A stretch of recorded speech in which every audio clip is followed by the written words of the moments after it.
Students in calculus know that the fundamental theorem of calculus helps you evaluate definite integrals by using antiderivatives. But did you also know that we can think of it the other way around? We can use definite integrals and the signed area interpretation of definite integrals to define antiderivatives. That's the content of what I'm calling the second fundamental theorem of calculus, though some books call it the first fundamental theorem of calculus. It's more descriptively described as the antiderivative construction theorem. In this video, I want to solve some problems related to this theorem in an intuitive way, thinking about the signed area interpretation of definite integrals.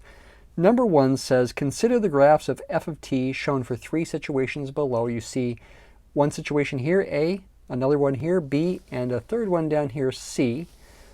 In each case, we're going to define a new function, capital F of x, by using a definite integral. For any given value of x, technically greater than or equal to 0, capital F of x is the integral of little f of t from 0 to x. Now, the first thing that's confusing about this is that you're using two different letters here, a t and x. Which one is the variable? I'll get to that in a minute. And then we're going to graph, in each case, the capital F of x and try to answer this question: what is the relationship between these graphs? In other words, the graph of little f, lowercase f, and capital F in each case. Okay, so how do you conceptualize what's going on here? You can see, for example, in this first graph, we've got two axes, a horizontal axis and a vertical axis. We are only labeling the horizontal axis with the letter t. So we are thinking of the letter t as representing the independent variable for this function, little f. T can be any number greater than or equal to 0. Once we know that number, we can go up to the graph of little f to find the value of this output, though we're not showing any scale on the vertical axis here. We see that the graph of little f is positive, first of all. It's above the horizontal axis, and it's a decreasing concave up function. We want to look at this equation and say, well, pretend little x is any number greater than or equal to 0, just like we were pretending t was. So which is the variable? Well, they're both variables in a sense. To conceptualize what's going on here, you want to imagine different possibilities for the little x. Maybe first you imagine little x being here, and then you imagine little x being there, and then you imagine little x being there, etc. And you want to think about how the value of this definite integral changes as little x increases, as it moves to the right. It gives you, since the graph of little f is above the axis, the area under the graph of little f from 0 to whatever x happens to be. So if x is a small positive number, it's this area. When x is slightly bigger, it's not only that area, but another area added to it. If x is even bigger, we add on another area. If x is even bigger, we add on yet another area. We keep adding areas to the value of capital F of x. In other words, the value of capital F of x has to keep going up as x increases. Capital F must be an increasing function of the variable x. Now I want to graph it. I don't know the exact output values of little f. That's okay. We're after a qualitative graph of the function capital F. What should I label the horizontal axis here for capital F? Should I use a t or should I use an x? Well, since the thing that's changing here is the x, I should use x for the variable name of capital F instead of t, because that's what's changing for capital F. Again, I look at this graph and I say, in each case, capital F is giving me the value of the area under the graph of little f from 0 to whatever x happens to be. Now, if x is really, really small, really, really close to 0, it's going to be a really tiny area. In fact, capital F of 0 is 0. You'd be integrating little f from 0 to 0. Really, by definition, that's 0. The graph of capital F has to go through the origin. Then, as x increases, I get bigger and bigger areas here. The graph of capital F has to go up. It has to be an increasing function. But here's the key. Is the graph of capital F concave up, straight, or concave down? Maybe you want to pause the video and think about it here. All right, are you back with me? Because the graph of little f is decreasing, that means the graph of capital F has to be concave down. Why? When x is small, close to 0, and increases a little bit, say by 0.1, just to pick a number, yes, the area under the graph of little f is small, but it's gone up by a fairly large amount compared to what would happen if x starts here and increases just a tiny bit. Because the graph of little f is lower over here, the area under the graph of little f that is accumulated by that small change in x is smaller, meaning the graph of capital F over here has to increase by a smaller amount. That's a very subtle but important point. Maybe I should say it again.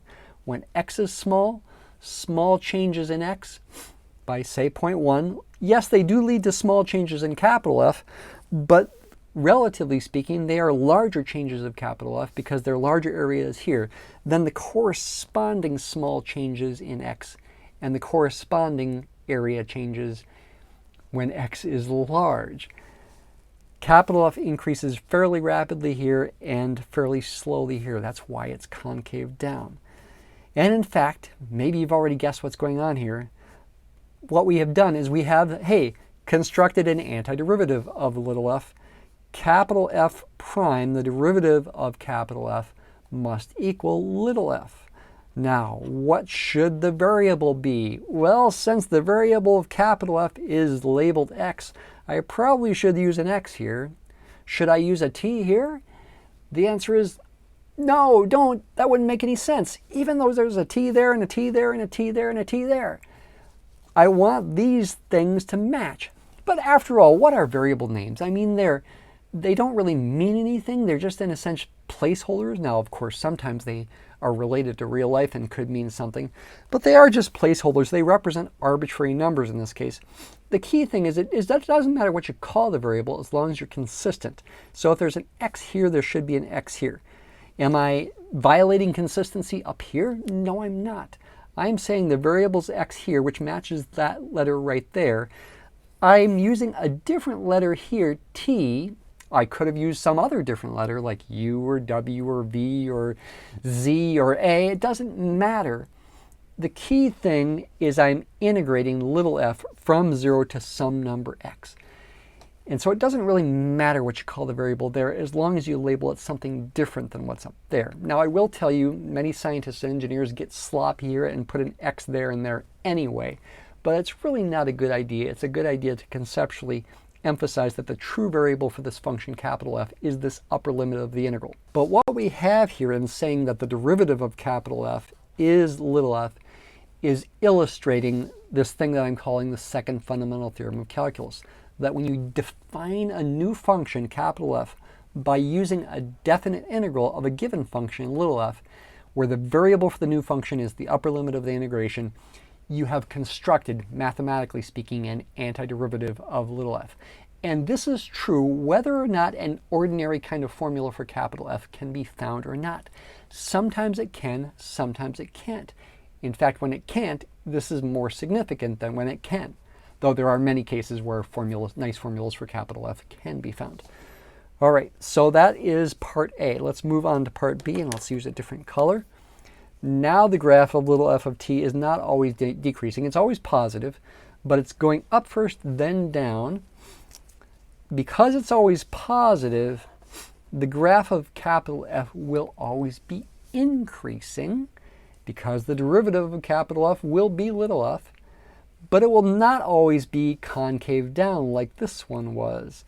In fact, if you think carefully about it here, where little f is increasing, the graph of capital F's got to be concave up.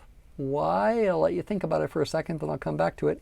And where little f is decreasing, the graph of capital F's got to be concave down. Once again, capital F of 0 is the integral of little f from 0 to 0. So is 0. The graph of capital F goes through the origin. But it's got to be concave up at first, then concave down.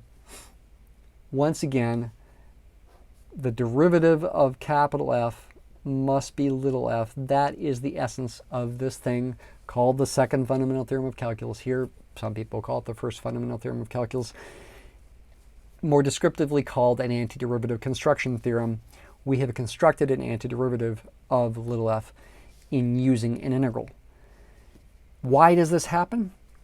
Intuitively, when x is, say, relatively small, over here, say, a given small change in x, yes, results in a small area and a small change in the graph of capital F, but as you move slightly further to the right, the graph of little f is higher, and so the corresponding small change in x of, say, 0.1, for example, giving you yet another small area, is still a bigger area than this one is. And so that means the change in capital F has to be larger. That's illustrated by the fact that the graph of capital F is concave up over here. The rate of change, the derivative of capital F, is getting bigger. Its derivative, little f, is higher over here. That's exactly what we're saying with this derivative statement here.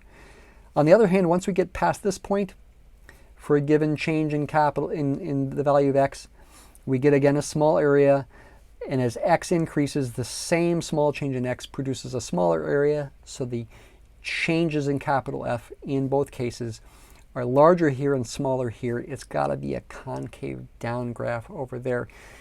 And actually, in both parts A and part B, these slopes are approaching zero, it seems, because we've got the horizontal axis being, well, it looks like a horizontal asymptote, though here we're approaching it faster than we are over here.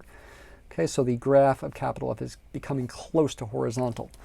All right, and for our last example, part C, we're making it yet trickier. The graph of capital F still positive, so the graph of little f is still positive, so the graph of capital F will still be increasing. Wherever little f is increasing, capital F will be concave up. Wherever little f is decreasing, capital F will be concave down. So we're going to make an increasing graph, still going through the origin. It's going to be concave up for a short interval here, then concave down for a larger interval there, then concave up for an even larger interval here, and then concave down and slope of 0 at that largest value of t. So something about like this is what we're after. Still positive slope there, concave up, then concave down, and slope of 0 right about there. That would be the graph of capital F, and f prime of x equals little f of x. Maybe make my x's cursive like I did before and make this labeled with an x. There we have it. This is a conceptual approach to understanding the second fundamental theorem of calculus in this example. In problem 2, we have actual formulas and a new function with a new name, psi x. What's that? Si, or psi x, by definition is the integral from 0 to x of sine of t over t dt. This is maybe a new function you've never heard of before. Psi x, what does that stand for? It's called the sine integral function. Sine integral function. It is not the sine function, it's the sine integral function. It is by definition, again, the integral of this function, sine of t over t, from 0 to any given value of x. So it's related to the sine function, but it doesn't equal the sine function. Note, this integrand function, sine of t over t, actually is discontinuous at 0. It's got a removable discontinuity at t equals 0. Is that really true? Well, we can graph it. You also might note from L'Hopital's rule that the limit as t goes to 0 of sine of t over t, being a 0 over 0 indeterminate form, can be found by differentiating the top and differentiating the bottom. And cosine of 0 is 1 to get 1. So it approaches 1 in value as t approaches 0, but it's technically undefined at t equals 0. This can be ignored, okay? Why? Because removable discontinuities are just that. They are removable. Effectively, what I can do is I can create a piecewise function equal to sine of t over t when t is not 0, and 1 when t is 0, and that fills in the hole that would be there missing in the graph of the function. So this integral does make sense. That's important to note, but it can be ignored. All right, part A says use a graphing calculator or whatever technology you want to have to graph this function over the interval from 0 to 7. Then use a numerical integration feature on your calculator, say, to estimate these quantities here. Oh, that sounds like a lot of work. Well, I think we can do it pretty fast. Part B, we're going to graph it. using the data from part A. Part C, we're going to use the sketch from part B to make a sketch of its derivative. Maybe you want to think about what that would be based on the first problem we did. Before we even do that, yes, compare the sketch in part B to the calculated graph in part A. Actually, I could say that's a part C there. That's why a little mistake. What do you notice? How is it related to the second fundamental theorem of calculus? And then part E and F will come to later. Okay, let's go ahead and, quick as we can, do part A. So I'm going to make a table of values, x going from 0 to 7. 0, 1, 2, 3, 4, 5, 6, 7. Psi x is going to be the second column. This is going to help us make the graph for part B. Of course, psi of 0 is the integral of sine of t over t from 0 to 0, which by definition is 0. And again, even though there's a removed discontinuity there, we're ignoring that because we're filling in the hole. So psi of 0 is 0 effectively by definition. But what's psi of 1? Well, we need to graph the integrating function. So I'm going to my calculator here, my y equals screen. Of course, in ordinary graphing mode, we can't use the letter t. I can't type sine of t over t. I have to type sine of x over x, but okay, again, it's not a big deal. Pick a window, say go starting at 0, going up to 7 ultimately here. The values are fairly small, close to 0 here. Let's go ahead and graph it. So there's sine of t over t. You could pretend the horizontal axis is a t here. Okay, so psi of 1, sine integral of 1, is the integral of sine of t over t from 0 to 1. So I need to approximate the integral, the area under this graph from 0 to 1. Go to my calculate screen, down to my integral, which is number 7 there. I'll just type a 7. My lower limit of integration is 0. My upper limit is 1. We get that area, it's about 0.946.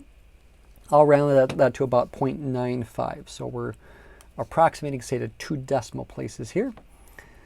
All right, for the next one, we are after psi of 2. We go back to calculate 7, lower limit 0, upper limit 2. It's going to calculate the original area and go a little further. Now we are up to a value of about 1.61. Psi of x is increasing because the graph of sine of t over t is positive. That's going to continue to be the case when t goes up to 3 now. So once we we go back to calculate the integral, now from 0 to 3, go a little further, the area becomes close to 1.85. But then when we go to 4, we will be into a region where the graph of sine of t over t becomes negative. It becomes negative at pi over 2 if you think about it. And so the signed area interpretation of the integral is going to contribute negatively to this. We should expect a smaller answer for psi of 4. Go back to the integral screen, do the integral from 0 to 4. We add on a negative area, or if you prefer, we subtract an area and get about 1.76. It'll continue to be contributing more negative values from areas under the graph as we go up to evaluate psi of 5 and psi of 6. So let's go ahead and quickly do that. Lower limit 0, upper limit 5.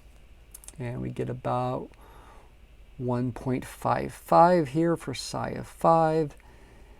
Hang with me, almost done. Now we're going from 0 up to 6, contributing more negative area, so we get a slightly smaller value yet, still 1.42. Finally, from 6 to 7, looks like the area becomes more positive than negative. You know, it crosses the axis there at 2 pi. So once more, let's calculate. This one should give us an answer slightly bigger than the 1.42. And it does about 1.45. Okay, so that's some data. We could fill in more data to get a better graph. But now in part B, we're trying to graph psi of x reasonably well here. Its value at 0 is 0. 1, 2, 3, 4, 5, 6, 7. I'll plot the data points and then we'll think about it here. And we'll think about where the graph's concave up and concave down. The graph increases when we're going from 0 to 3, certainly 0 to pi over 0 to pi. Actually, I made a mistake. I said that was pi over 2. That's really pi there. But it is concave down. You can see it's increasing at a slower and slower rate. That's because this graph is decreasing.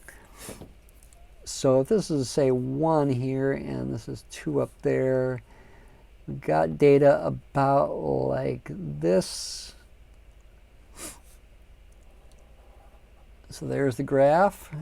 When we go to 4, we're a little lower, 1.76. It's gone down a little bit. Technically, there's a maximum at x equals pi right there. The graph is always concave down here because this graph is decreasing. It's increasing where this graph is positive. It becomes decreasing once we get past pi where this graph is negative. This graph is the derivative of this graph here. That's the second fundamental theorem of calculus. We continue to decrease a little bit more. Technically, it would become concave up once this graph is increasing, once we pass this point right about there, which looks like it's past between 4 and 5. So the concavity changes somewhere in there. It looks like we're going to get a graph about like this. So there is the graph of psi of x over the interval from 0 to 7. Part C says, using this sketch from part B, make a sketch of the derivative. So we could try to sketch the derivative just based on looking at this, and we're just after a rough estimate of the derivative. So we're trying to estimate the slope of this. At pi, we have a slope of 0, so the derivative has a value of 0. And we know what the answer has got to be. It's got to be sine of x over x. Okay, I'm going to go ahead and use an x here and an x here instead of a t. It's got to be the graph that we made on our calculators here. Ultimately about like this. So 6 was about right there. This was pi right there. 3 was about right there. This is 2 pi right there. And yeah, that is psi prime of x. And that's going to be sine of x over x. We compare in part D that sketch with the calculator from part A. This is really C and D. And we see, yes, they are the same graph. That is illustrating the second fundamental theorem of calculus. That's also how this is related to the second fundamental theorem of calculus. This would definitely be true. All right, part E. Why is psi x decreasing on this interval, for example? Well, when x is between 4 and 5, this part's always positive. Sine of x is negative in there. Between 4 and 5, like right in here to here, this graph is negative. So psi prime of x is negative, so psi is decreasing when x is between 4 and 5. Of course, we could consider other intervals as well. That's just one interval that we pick. Part F, write a formula for psi of x squared and find its derivative. That's kind of a weird thing to do, but we'll go ahead and do it. How do you find a formula for psi of x squared? Well, you take the formula for psi of x, the sine integral, and just replace x with x squared, meaning we integrate sine of t over t not from 0 to x, but 0 to x squared. Huh? Is that really right? Yes, it is. Can we do anything with this? Can we simplify it in any way? Not really. There it is. That's the formula that we're after.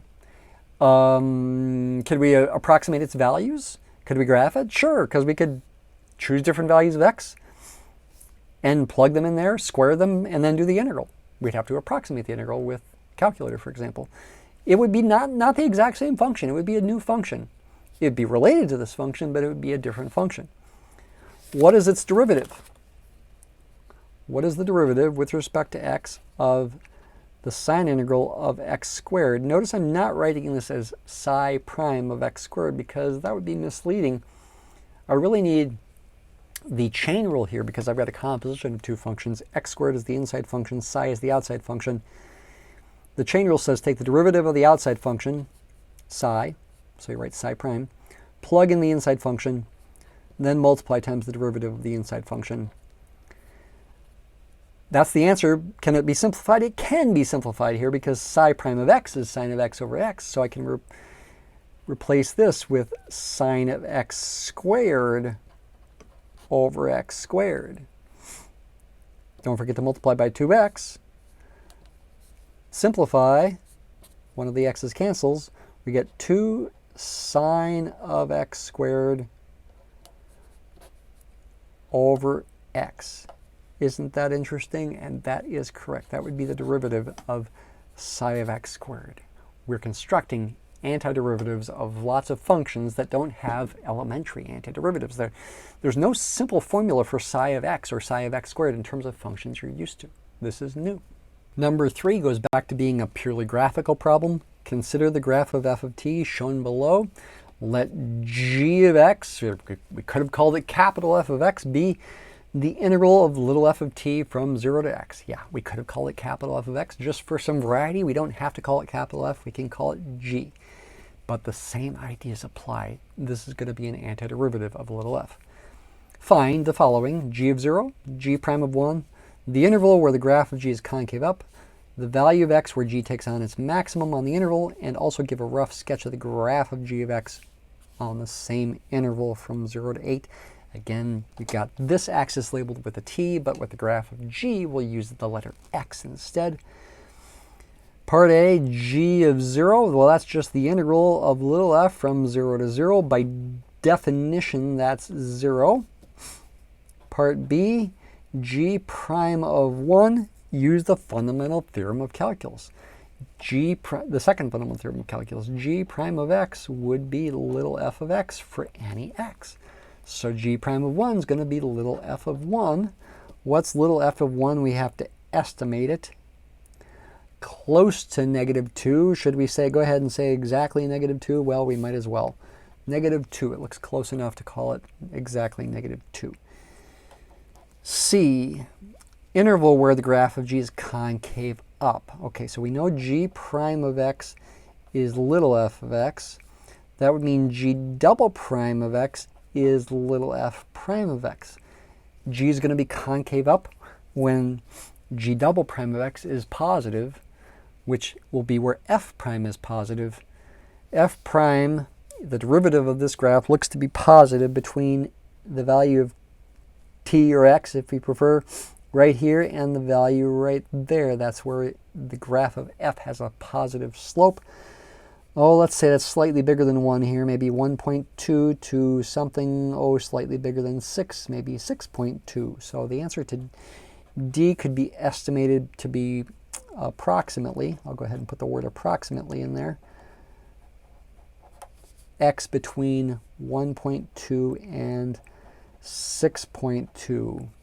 It's where the graph of little f is increasing, where f prime is positive. That's where the graph of g must be concave up, okay? Again, we're just after approximations here. Part E, give a rough sketch of the graph of g of x, where x goes between 0 and 8. Actually, yes, and g of 0 is 0. We already know that here. So it's down there. We do see the graph of g has to have negative slope when x is between 0 and 3. Slope of 0 right at 0 and slope of 0 right at 3. It's got to look about like this.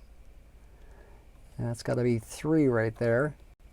Then it has a positive slope because the output of f is positive when you're bigger than 3. Concave up between, again, 1.2, let's write about there, say we got an inflection point, and 6.2.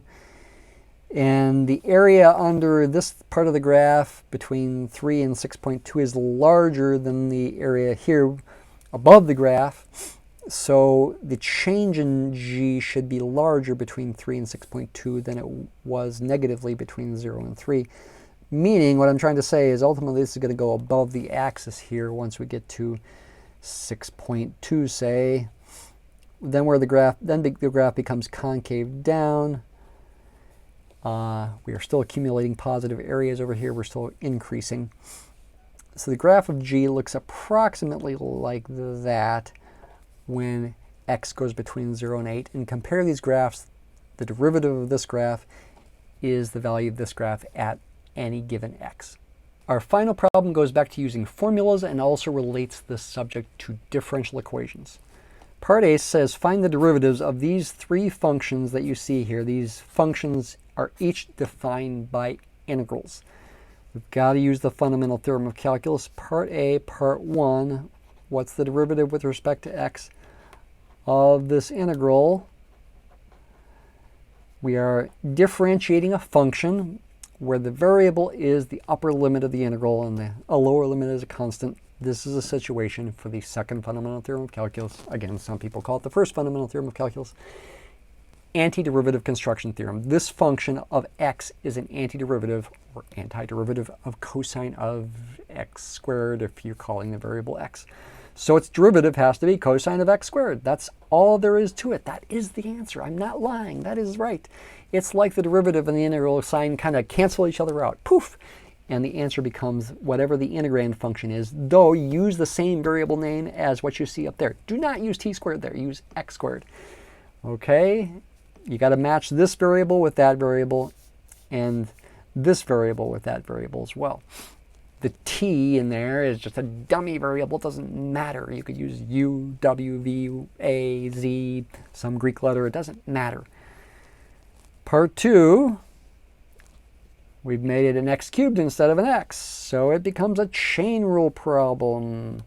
The inside function is not x, it's x cubed.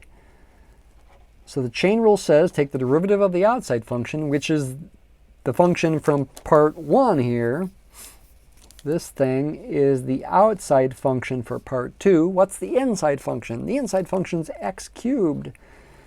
So the chain rule says take the derivative of the outside function, which is this. But then replace, you got to plug in the inside function, x cubed, into that. So replace x with x cubed. Then multiply times the derivative of that inside function. The derivative of x cubed is 3x squared. Simplify a little bit, we get 3x squared cosine of x to the 6th. Okay, and that is the answer for part 2 of part A. We had to use the chain rule. 3 is very similar integrand. All we've done is change the lower limit of integration to a 17. Can that be done? Sure, there's no problem doing that. And by the way, these integrals can be done even if the upper limit of integration is less than the lower limit of integration. You just, in theory, to think about it geometrically, you'd have to switch around the limits of integration and put a minus sign in front of it, if that's the case. These are certainly well defined. It doesn't matter what the lower limit of integration is. This is still going to have the same derivative as the previous part. These functions with different lower limits of integration are still antiderivatives of the same function, so their derivatives are still the same. They're different antiderivatives. If you graphed this function and then you also graph this function, they would be different graphs, but they would be vertical translations of each other. They would differ by a constant. You can try that with numerical integration on your calculator if you like. Part B, what is the first positive critical point of this function here that we differentiated in part 2? I could have used this function in part 3 because its derivative is the same thing. By first positive critical point, I mean smallest positive critical point. Maybe the word first is a little misleading there. If you're using number 3, it's not necessarily bigger than 17 is what I'm trying to say. So we need to figure out critical point. That's where its derivative is 0. Also, is it a local maximum, minimum, or neither? So the derivative of this is that we need to set the derivative 3x squared cosine of x to the 6th equal to 0 and solve for x. The first positive place where this happens. Not 0. Positive means bigger than 0. This is 0 when x is 0, but we're ignoring that. So we're after the first positive critical point. That's going to mean the input for the cosine function, it has to be pi over 2. That's going to be pi over 2, not pi. So this means x to the 6th is pi over 2. So x is the 6th root of pi over 2, same as pi over 2 to the 1/6 power. That would be the first positive critical point of that function. Let's go ahead and approximate it. Pi divided by 2 to the 1/6 power. It's approximately 1.078. And is that a local maximum, local minimum, or neither? You could use the first or second derivative test to figure it out. I'll think about the first derivative test. You got to think about how does the sign of the derivative change as you pass through that. This function has a 3x squared there that's always positive. Cosine of x to the 6th is going to change from positive to negative as you pass through this critical point. It's the derivative of this function that we're talking about. So its derivative's changing from positive to negative. So the graph of this is changing from increasing to decreasing. It's got to be a local maximum. First derivative test implies it's a local maximum, and you could see that if you graphed it, not a local minimum, local maximum, you could see that if you graphed it using your calculator and numerical integration to make approximations of these things. Finally, part C says find a function capital F of x with the properties that capital F prime of x always equals 4x cubed times cosine of x to the 8th, and capital F of 0 is 0. That is, solve the differential equation initial value problem. dy dx equals 4x cubed cosine of x to the 8th, y of 0 is 0. I'm just restating the same thing effectively using differential equation notation. I'm after a function whose derivative is always 4x cubed cosine of x to the 8th and whose graph goes through the origin. These are two different ways of saying the graph goes to the origin. Well, hopefully these things give you some ideas about what capital F might be. We need to define capital F with an integral. Since there's a cosine of x to the 8th there, and there's like a cosine of x to the 6th there, maybe we need an x to the 4th for the upper limit. So because x to the 4th squared is x to the 8th. And yeah, x to the 4th has a derivative that's 4x cubed. That's got to be the answer. Part C, capital F of x is going to be defined by an integral. And if I want the value of the function to be 0 when x is 0, I do need a lower limit of 0. 0 to x to the 4th of cosine of t squared dt, that is a function, in fact, the unique function that satisfies these conditions. Its derivative is always that, and it goes to the origin. In other words, it solves this initial value problem for differential equations. It, in fact, is the only function that does so. And there really is no other way to write this formula unless you use infinite series.